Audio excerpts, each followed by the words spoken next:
Have you ever found yourself questioning how to keep faith in the midst of hardship? How to trust in a divine plan when all around you seems chaotic? Let's delve into the story of Sarah, a woman who found herself in the eye of a storm. She was a single mother, working 2 jobs, barely making ends meet. Her life was a constant struggle, a whirlwind of bills, work, and caring for her daughter. Yet, Sarah held a deep faith in God. Despite her circumstances, she believed in the promise of Psalm 23:5. God will prepare a table before me in the presence of my enemies. One day, Sarah's world came crashing down. She lost her 2nd job, and the bills began to pile up. She felt the weight of the world on her shoulders. Her situation seemed impossible. But Sarah chose not to be paralyzed by her circumstances.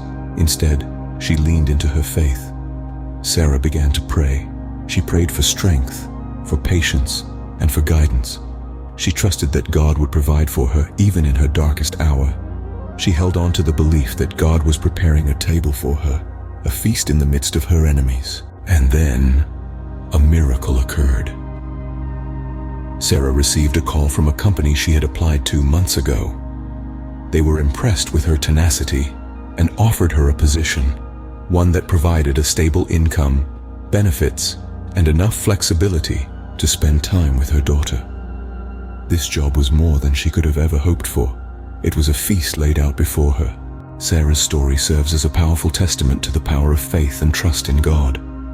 It shows us that even in the face of adversity, when life slams us so hard we feel we cannot move, trusting in God can guide us through.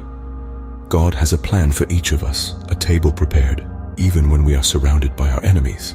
In summary, this video has highlighted the power of faith and trust in God during challenging times. It underscores the promise of Psalm 23:5, that God will prepare a feast for us in the presence of our enemies.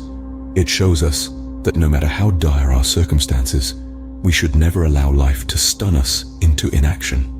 Instead, lean into faith, trust in God's plan, and watch as He blesses you in front of your enemy. Remember Sarah's story. Remember her faith, and remember that no matter what, God is always preparing a table for you. Trust in Him, and He will guide you through even the most difficult of times.